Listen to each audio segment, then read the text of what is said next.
a pick and roll with it. Make a pick and roll with it. Betting weekly. Fast break. From coast to coast and way downtown. From coast to coast and way downtown. From coast to coast and way downtown.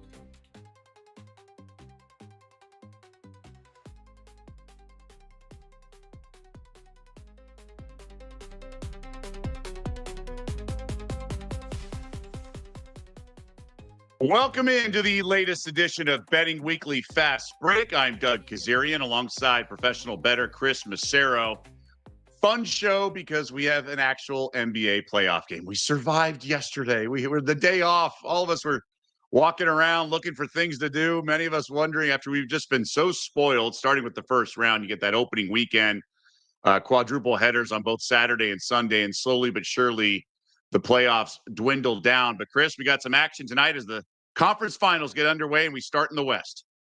Yeah, I was excited yesterday. I woke up, I'm like, it's going to be great. I'm going to text Paul. He must be going to the Knicks-Pacers game. And then I'm like, wait a minute, the Knicks-Pacers game's not till Wednesday. What was going on? I couldn't believe it. And then there was no hockey either. So, yeah, it was a rough day for one of the slower sports days of the year, just a little bit of baseball. But, yeah, we're excited tonight, and I'm excited. I got my Thunder into the conference finals, so very excited. I got these big Western Conference Finals tickets. But I'm still a little nervous because this OKC team likes to play with their food. They're, they struggled mightily versus Denver. There's no ifs, ands, or buts around it. I mean, they were in deep trouble a couple of these games. And, I think Denver just ran out of gas in Game 7, which is understandable. They only were playing with 3.5 players. And when Gordon was limping around the first quarter, even what a great effort he did give Denver in that first quarter. For him to do that, you just knew that wasn't going to be able to last. And they just kind of, the wind went out of the balloon right at the same time at the end of the second quarter, and that was all she wrote. But still a lot of question marks for this OKC team, the coaching, the experience. And, I don't think it's a guarantee that they're going to find their way to the finals, but we'll have to see what happens over the next couple of nights.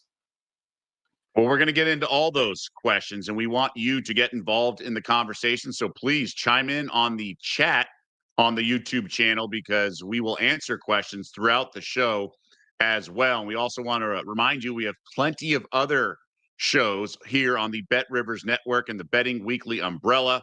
This is a brand new show. We are in our third week, Betting Weekly Fast Break, Monday through Friday, 3 p.m. Eastern, noon Pacific. We also recently launched Betting Weekly Hardball. That's 2 p.m. Eastern, Monday through Friday, 11 a.m. West Coast time. So that's every single weekday, a basketball show and a baseball show for you, the sports bettor. We are transparent. We track all units, continuing what Nigel and the crew started. They have the dojo with Nigel and Neil Channing.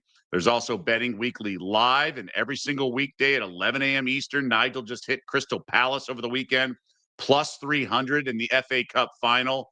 Golf handicapper Simon Holden had Scotty Scheffler, had a bunch of round matchups and 3 balls. So there's a lot of action going on. And I was 1-0 in the WNBA yesterday, 2-0 in baseball yesterday. So we're feeling the flow, doing the dance, as we definitely want to encourage you to consume all this Betting Weekly content. And by the way, as we know, there's this show and the other one around this time. But in case soccer is your preferred, there is a betcast tomorrow, Europa League final, 2:30 p.m. Eastern. Nigel, James, and Steve will be there and take you through it. So it's a big game. So you guys are obviously should check it out if you want to watch along with that alternative broadcast, if you will, that alternate option with the betcast. So, Chris, let's get into the futures. You mentioned Thunder, you can't just punch their ticket into the NBA Finals, but they are minus money to win it all. So not just this round, but next round, minus $1.67 at last check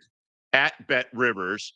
The second favorite, as you got a little taste of just the second round win in Manhattan, what the Knicks fans did. So you can only imagine if they actually cut down the Nets again.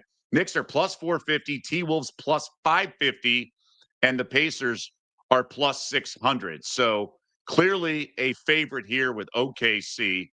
And then the Knicks, T-Wolves, Pacers are all comparable, and things will change, obviously, as the playoffs unfold. So I guess my question for you, Chris, and let us know to everyone in the chat if you want to have any questions and join the conversation. If you didn't have any of your OKC futures or anything else, any of these prices worth playing in your eyes? Well, I think the way the odds are shaped here, just basically a product of the series, the current series odds right now. I don't really think Indiana. I don't think the Knicks would be favored over the T Wolves, but they're just figuring the T Wolves probably aren't going to beat OKC, and the Knicks are favored over the Pacers, so they have to make them. The odds are a little bit skewed. I still think if I didn't have any bets right now, I still think the best value would be Indiana. Again, this team's playing really well. I'm not so sure how good the Knicks are. I know they just slayed the Dragon, beating Boston, a team they've had big trouble with over the last few years. Weren't able to beat them this year in the regular season, but they beat them versus a Porzingis he's got the mystery illness, was absolutely terrible in the playoffs. An injured Brown with the bulky knee, had a meniscus tear, an old Al Horford, and then they end up with Tatum goes out. Not to say that the Celtics were going to win that series if Tatum didn't go out, but I'm just not sure how strong of a team the Knicks beat. And if you look back at the games, the Celtics in 5 of the 6 games had a 14-point lead or more, and in 4 of the 6 games they had a 20-point lead or more. So I'm just not sure if it was a total Celtics collapse or the Knicks played better than expected. I'm just not sure how good they're playing, and I really like the way Indiana's playing. I know they beat them last year in Game 7 against a depleted Knicks team with OG was hurt, Brunson was hurt. But I really think the way the Pacers are shooting the ball, pushing the pace, I think they kind of have a built-in advantage by the way they play. And again, I mentioned this before, they have the coach that's already won the championship in Rick Carlisle. So if I had nothing on the line, I think the best value is Indiana plus the 600. Because I think if they went up against OKC, it'd be an interesting matchup. The style they both play, both top 10 in pace in the NBA this season. Indiana in top 5 in pace. So I think that'd be a very exciting finals if we got there. But, it's hard to say because, if they're underdogs in the first series, they'd be underdogs in the next series. But I think the value would be on Indiana plus 600. I agree. I think and we've heard this stat by many pundits throughout the sports world, is what they've done since January 1. And Wes Reynolds, who's going to be on the show tomorrow, has talked about it. Just going back the last couple of weeks, this is a good team, and the role players are much better than people realize. Whether that's Nebhard, Matherin, Neesmith. I like Neesmith when he played for the Celtics, and then the big time players. Halliburton's been fantastic. The only guy I sometimes worry about is a guy with actually championship experience, and that's Siakam. Sometimes I just don't think he has the edge that a guy of his caliber and an all-star should have. But Miles Turner can stretch the defense. They're shooting 50% from the field, 40% from 3 in the playoffs, I believe. You mentioned Rick Carlisle. There's a lot to like.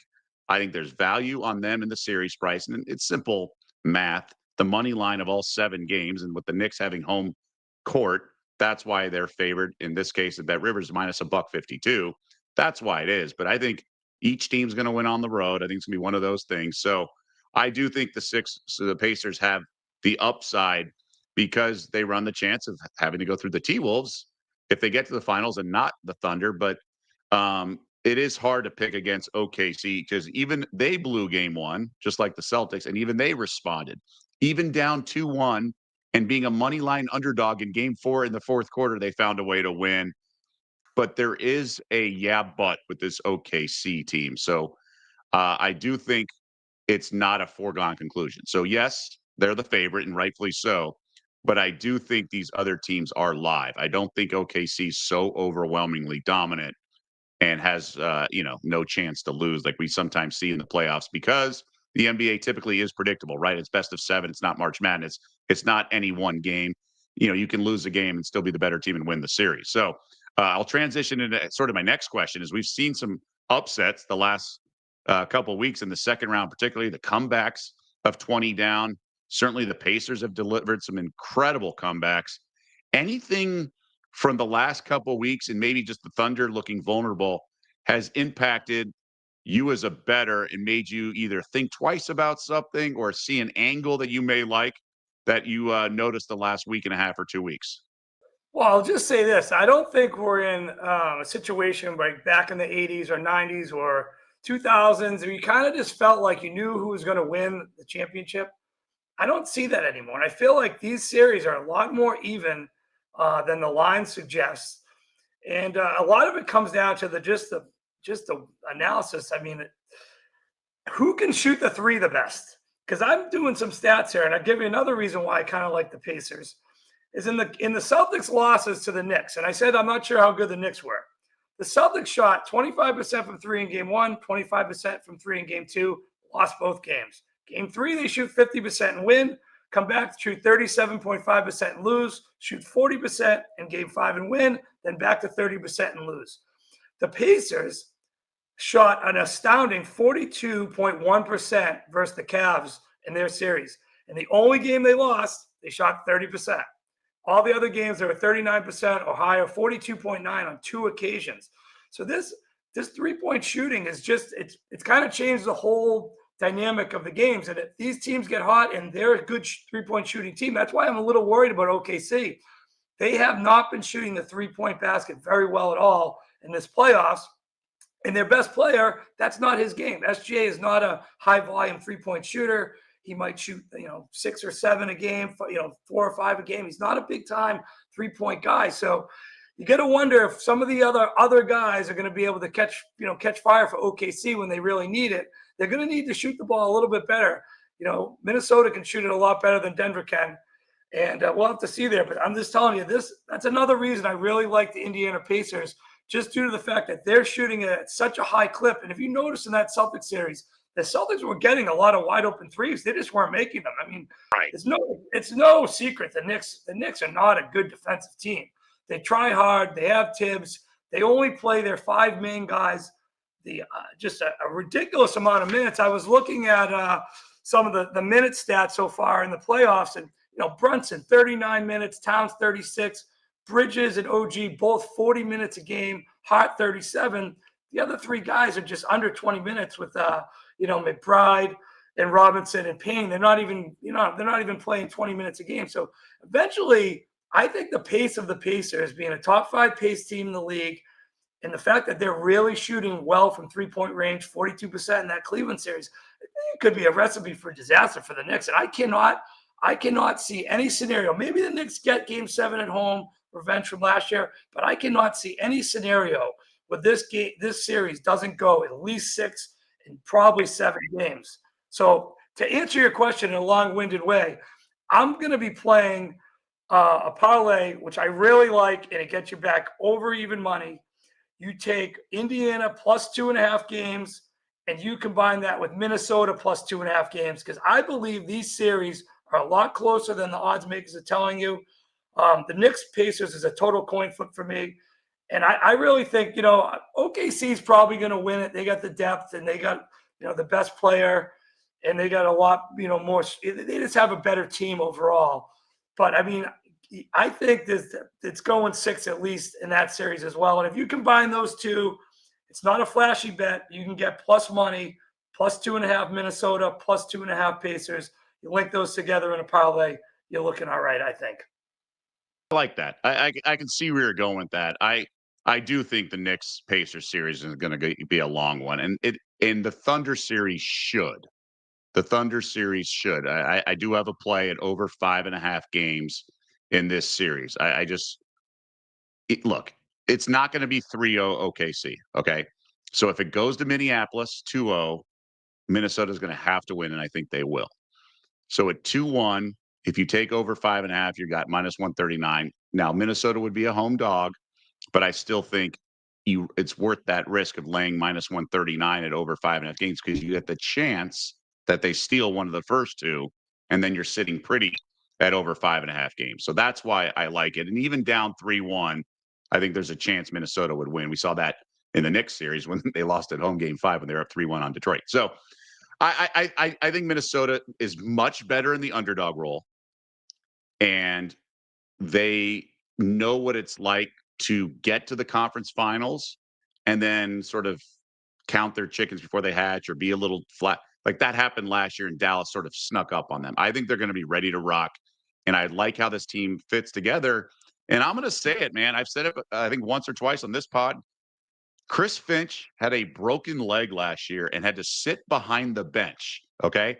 I know it's not a huge difference, but let me put it this way. There's a reason coaches don't sit behind the bench. They stand and walk and can shout when their team's on the other end of the court because that's better for them as a coach. So if their smart coach who was runner-up coach of the year last year was unable to do that, there's got to be a little bit of a drop off. I know they had an interim coach who was able to do that, so it wasn't like they had no coach, but that has to matter. Chris Finch had to be in some form of pain after getting surgery on a broken leg at times and traveling. So I just think it's a better situation all around. I don't love the plus 275. I think the price is not quite ready for me to pull the trigger, but I like the over 5.5 games. But I also like your parlay as well, Chris. I think looping in the Pacers into this and taking, plus 2.5 games, you just need 2 wins out of Minnesota. And, maybe after 4, you're already there. Yeah, I like that. I'm going to also play a little bit on the plus 1.5 games Pacers, the same parlay, which gets you back plus about 150. Because I really I can't see the Knicks weren't able to win at the Fieldhouse last year. I just think Indiana. I mean, they got more guys, they got more depth. They're shooting it well. The role guys are great. I mean, even like someone like Obi Toppin or TJ McConnell, that you mentioned Mathurin, who I'm going to talk about a little bit later. They just have a deeper team. I mean, this Knicks team, like everyone said it. I mean, eventually they just kind of run out of gas, and whether they get injured like they did last year, but maybe that's another thing. Maybe the injuries start, rearing their ugly head in this series because you're just getting so many minutes back to back. Not back to back nights, but with limited rest. And Tibbs likes to work these guys extra hard, and that's just what ends up happening. Like we said with Tatum, it was a fluky play where Brown was fumbling around, but eventually after 40 minutes a night for all these years, the wear and tear just comes up on these guys' bodies, and they just can't take it as much anymore. So I just really think the Pacers is, I like them to win the series. I'm not going to take them plus 140 because I already have them from before the playoffs at 25-1 to win the East. But I really like them in this series. And if you can get creative with some of these plus 1.5s or plus 2.5, all the power to you. And I'm gonna link them both up with the T-Wolves plus 2.5 games in that series.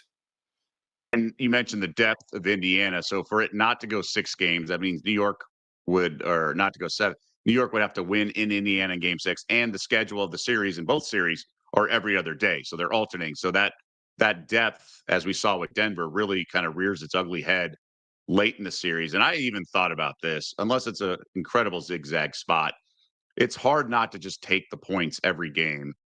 I don't know why the Knicks are 4.5 point favorites. I thought they should be 2.5. I think the Pacers should be 2.5, 3 at home when the series goes to Indiana, unless there's a tax on some sort of the zigzag spot. I think 4.5 feels too high. I think each team's going to win on the road. I think this series is going 6-7. I don't think these lines should be this high for a home team when travel's so advanced now and players are so conditioned. We've seen these teams all throughout the playoffs win on the road. Do you have any opinion? I was doing a little back research on the totals in these series. They played 3 games this year. All 3 went over, even with the Pacers shooting 10% in the first game from 3. The last total was 242. It barely got there, 243 by 1. But the Pacers in that game only shot 29% from 3. Just the way they've been playing. The Cleveland series 3-2 to the over, but the one game was when I had over and no one scored for the last 3 minutes of the game. So it went under by 1 point. I just feel like it should have been 4-1 to the over in the Cavs series. The Celtics games 3-3 to the over. But there was some, obviously some injury, bad luck in there and some horrific shooting from the Celtics. So I kind of tend to think this game, I know the playoffs tend to be a little bit slower pace, but I think Indiana, with a little bit more rest, is going to be pushing the pace a little bit more. I kind of lean over in this game. I was wondering what you might have thought. I'm on the over. Now I'm on tomorrow's show, and I was going to save it for that, but I am on the over. I think there's a few things. One is if they like what the Celtics did with Mitchell Robinson hacking, then they're going to extend the game, be in the bonus early, and I think the number of possessions will go up if Robinson is in fact sort of intentionally fouled. Also, the Pacers at the end of games went for quick 2s and pressured and forced the refs to call fouls when they're trailing by 7 or 6. So that could lead to like 12 points in the final 2 minutes or final minute and a half, something like that. So every little bit counts. But to your point, the Knicks left the Celtics shooters wide open, and the Pacers bombs away and they attack. And they seem so connected. So unless there's a huge amount of rust here, particularly by Indiana, I think this number is going to fly over. I mean, the Knicks and Celtics did have some rock fights in a couple games, which surprised me, but that just came down to Boston missing shots and also Boston in their heads a little bit with a lead, trying not to blow it, and given how the first couple games of the series went. So I think the Knicks are going to be able to score fairly easily compared to what they had to go up against in the Boston defense. So I do like the over in this. I know playoff games get more measured, those possessions and things like that, and refs swallow the whistle. I get that, but I do think this will be much more back and forth than we realize. Yeah, I totally agree with you. I think the Pacers are going to.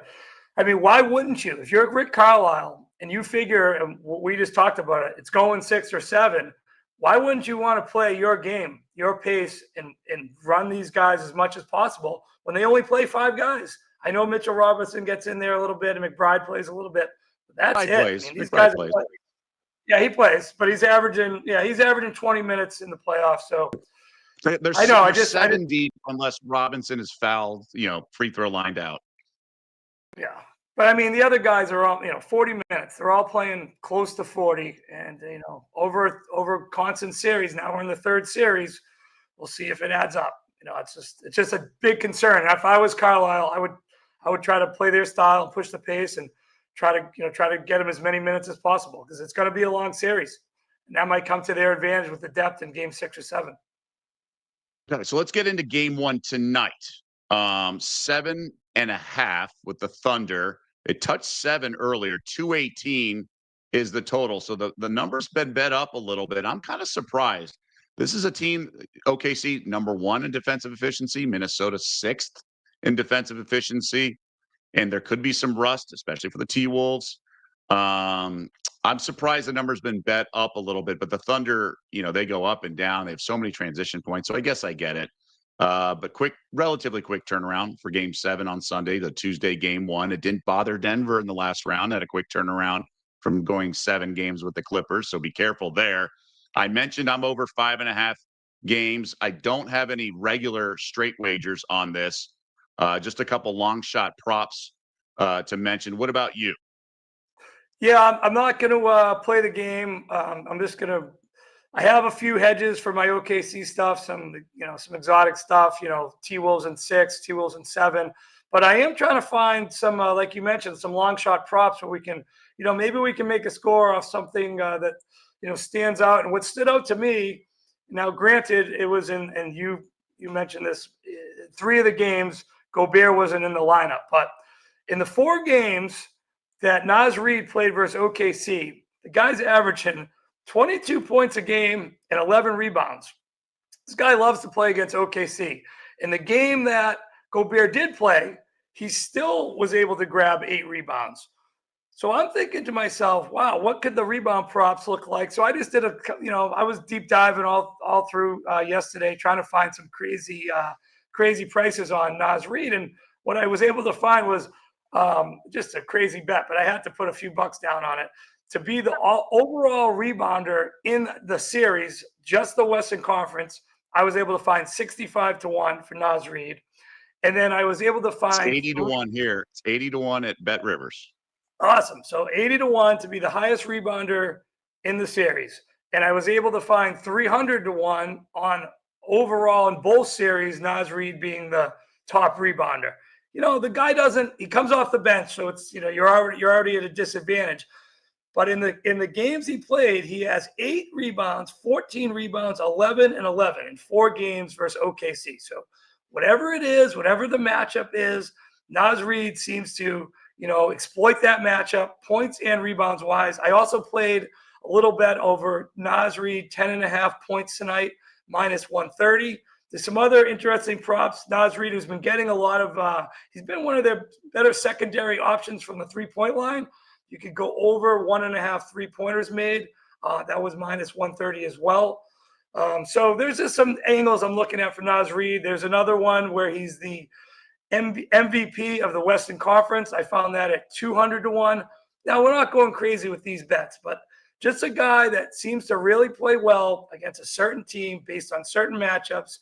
I'm taking some shots with some Naz Reid, very small, less than a half unit, quarter unit plays, 1 unit, 1/10 of a unit play on Naz Reid in all these different markets. At Bet Rivers, Naz Reid to win the conference finals MVP, 250-1. So you can Awesome. take a flyer there. I like the crazy long shot odds. I love it. I love it. Crazy stuff happens. We saw that in the last couple rounds. Now, usually the crazy stuff happens in one-off situations. Like I think I've mentioned it a few times. Josh Hart, 100-1 in game 2 to be the leading scorer in that blowout Knicks Celtics. That was a comeback, and sure enough, he got there. Maybe it was game 3. I can't remember. But I mean, those are the one-offs where you really, but the series bets also get there. Max Strus had the most threes in the Pacers Cavs series. You get a 5 or a 6 three-pointer game, all of a sudden you can have some nice payouts. It's rare that chalk holds in all of these. So I do like thinking outside the box. You mentioned how this could be a good matchup for Naz Reid, and also Gobert could be played off the court, right? If they go Holmgren at the 5 and Gobert's just a lost cause out there, that could certainly deliver. So I do have 2 similar type bets in that regard. Just a 1/10 of a unit. Randall, 20-1 to be the leading scorer in the series. The ball's in his hands a lot. He can get to the free throw line. He initiates the offense. Now, for obvious reasons, it's likely going to be SGA or Anthony Edwards, but 20-1, I think, is worth a fun play. And also, speaking of SGA, he shoots threes more than people realize. I know he's the master of the mid-range, but for him to have the most three-pointers made in the series, 25-1. High volume. Sometimes, we saw it last year in the playoffs, the Jalen Williams of the world and some of the other guys get a little tight as the stakes go higher and SGA needs to take over. And sometimes that's going to be shooting threes. Now, Minnesota's got a bunch of guys who could certainly lead the series in threes, but maybe they are more democratic with their distribution of three-pointers. And maybe Ant doesn't go off, and Naz, DiVincenzo, and some of the other guys all have 2 or 3 a game, and then SGA has 4, right? So maybe they just spread it out.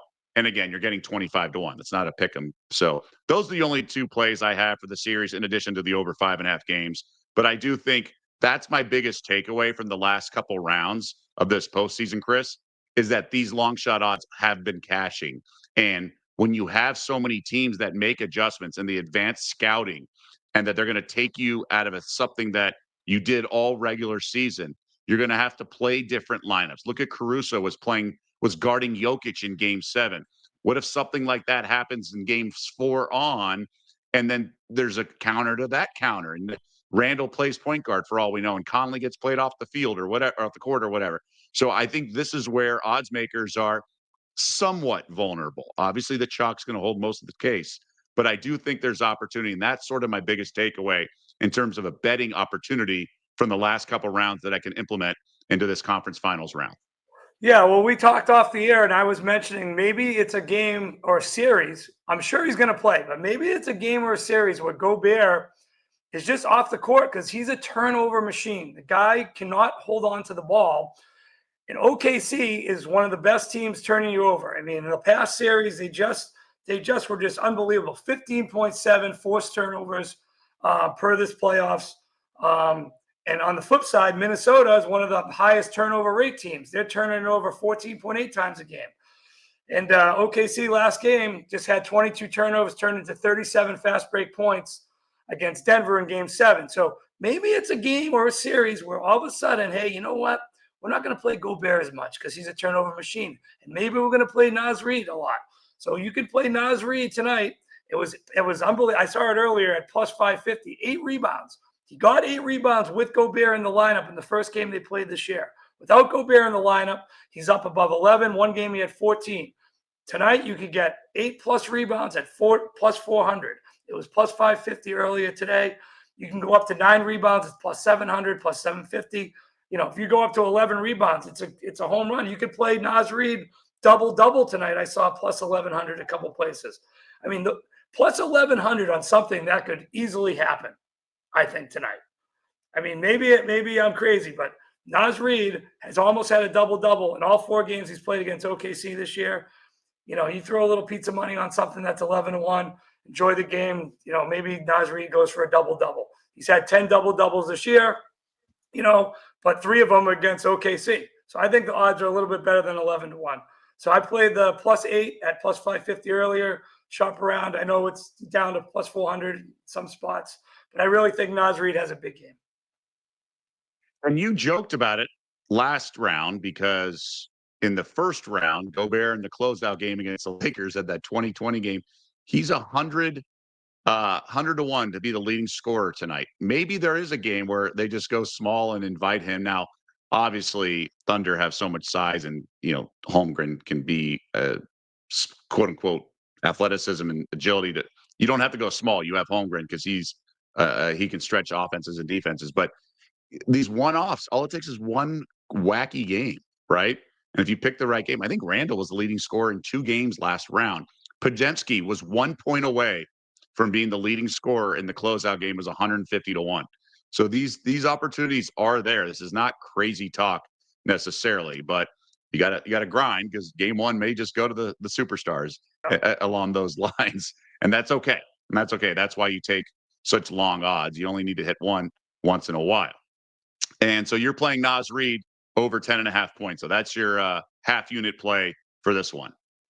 Yeah. Now I'm going to play Naz Reid over 10.5. I'm playing Naz Reid 8+ rebounds. And then the other ones are just, tiny little slices where, maybe it happens. Maybe Naz Reid gets his 14 rebounds tonight, and all of a sudden he's the favorite to be the leader in rebounds in the series. I think it's a little outrageous that Gobert you have to lay money for him to be the leading rebounder, where he might not get as much court time. Maybe he does, but I just think versus a team that's prone to turning you over, versus a team that turns it over a lot, and the guy has real trouble handling any pass into the paint, I'm just not sure they're gonna want him out there as much as usual. It's a lot of ifs and moving parts, and I don't know. I just think it's a decent handicap, and the odds are that, hey, we're getting a really good price on something I think might happen. So we'll see. Maybe Naz Reid's on the bench all night and Gobert has a great game.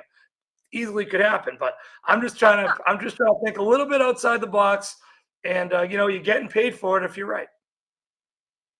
And you mentioned it a second ago. Maybe after game 1, he's the leading. So you can build a portfolio too. It's nice to have a huge position on one guy, and then you can play the previous favorite at a different price and sort of, hedge your position, so to speak. So it's good just to take good numbers. That's really what this is about. So game 1 of the Western Conference Finals gets going tonight. We had the day off, so a lot of good stuff on that front. And just a reminder to sign up for the newsletter where you can get betting tips and everything else that's in the newsletter. Go sign up at bettingweeklystudios.com. And you can tear into the action with Bet Rivers prop packs.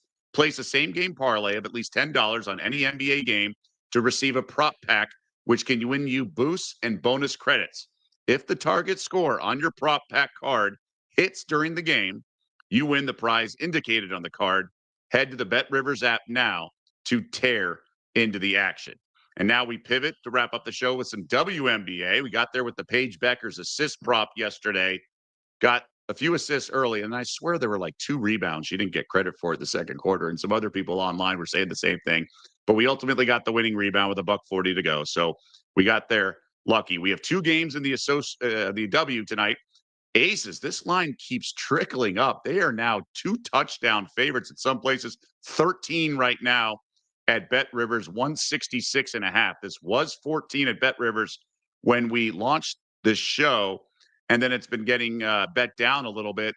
And so 166.5 is your total. And then the other game is Caitlin Clark, the betting favorite for MVP.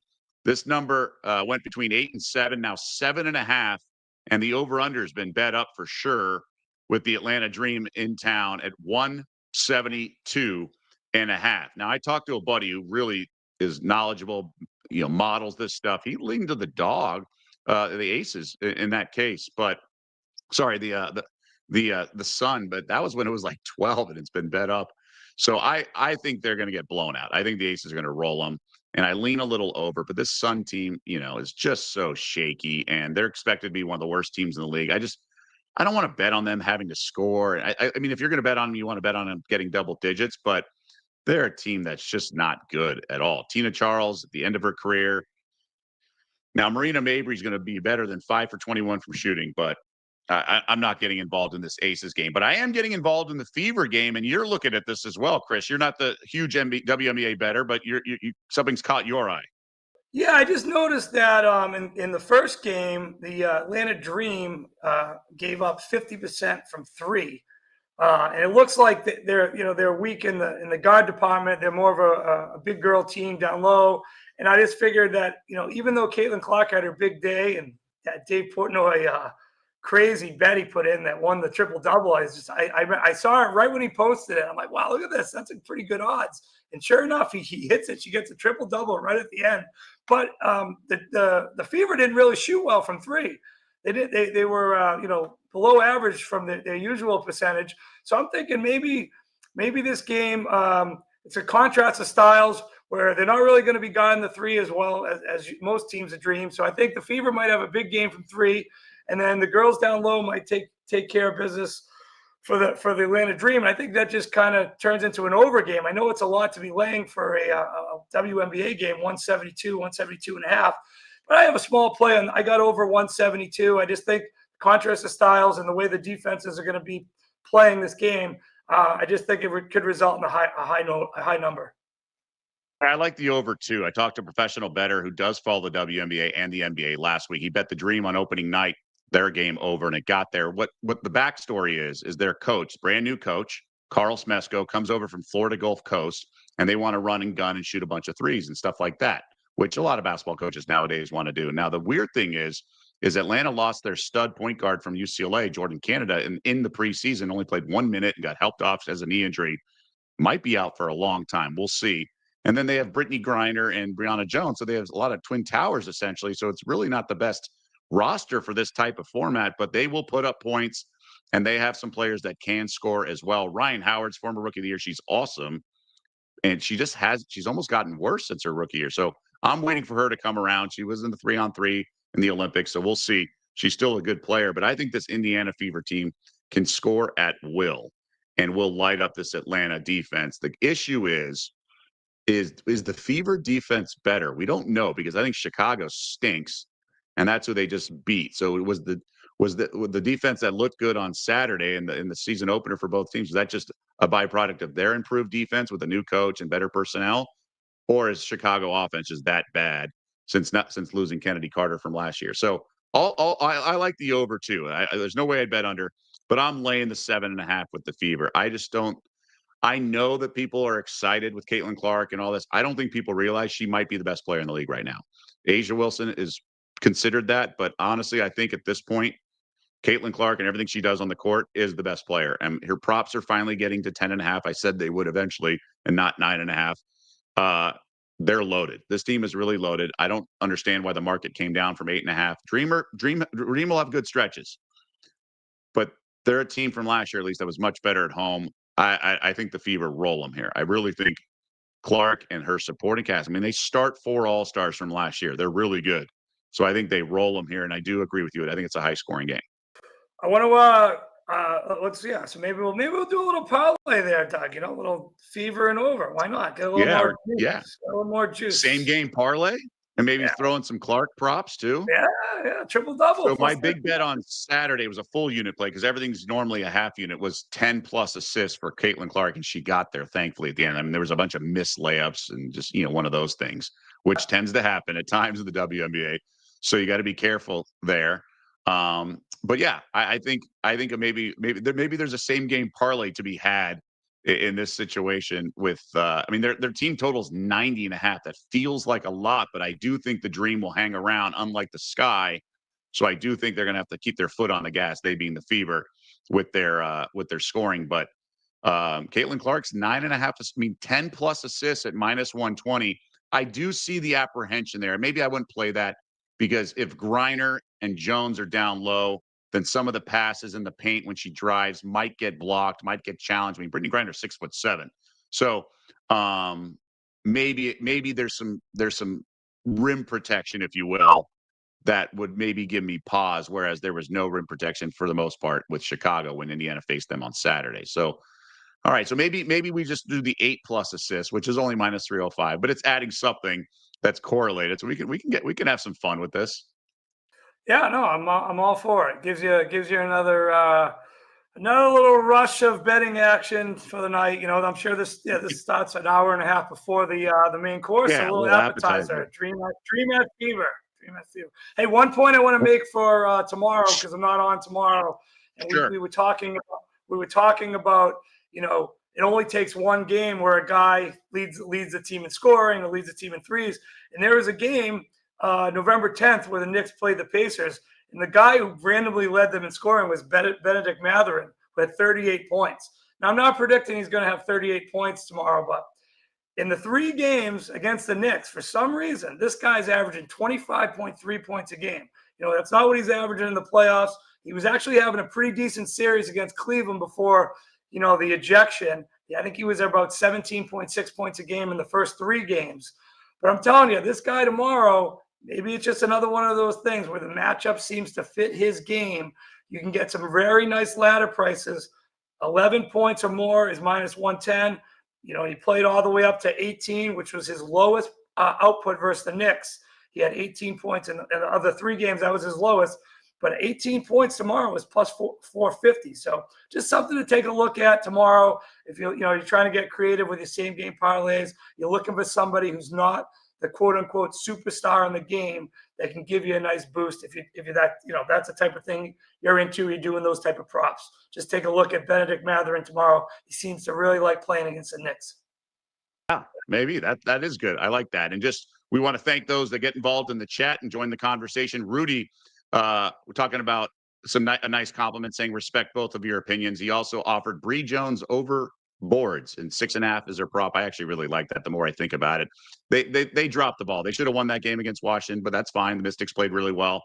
Mystics 2-0 out of the gates, but I can see Bree Jones going over 6.5 for sure. So I think that's a solid play, and good to see her healthy after tearing her Achilles early in the season last year. So Twin Towers, if you will, for Atlanta as they go on the road and face the daunting task of taking on this new formed Fever team with Caitlin Clark at the helm. So that's going to do it for this edition of Betting Weekly Fast Break. We appreciate you joining us. And just a reminder, we have some additional programming tomorrow, a betcast for the Europa League final, Man United against Tottenham. That's 2:30 p.m. Eastern. Nigel, James, and Steve will be there for you. And if that's not your thing, we also have the Betting Weekly Fast Break tomorrow, 3 p.m. Eastern, and the rest of the week. Wes Reynolds, Indiana native, will be on the show as we look ahead to Game 1 of the Eastern Conference Finals.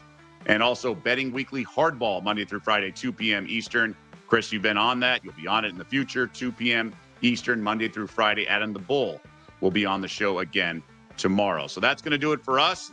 A lot of hoops to digest and dissect, which we did, and we'll continue doing that throughout the week. For everyone behind the scenes who does such a great job putting us in a position to succeed, and for Chris Massaro, I'm Doug Kazarian. We'll see you back here tomorrow.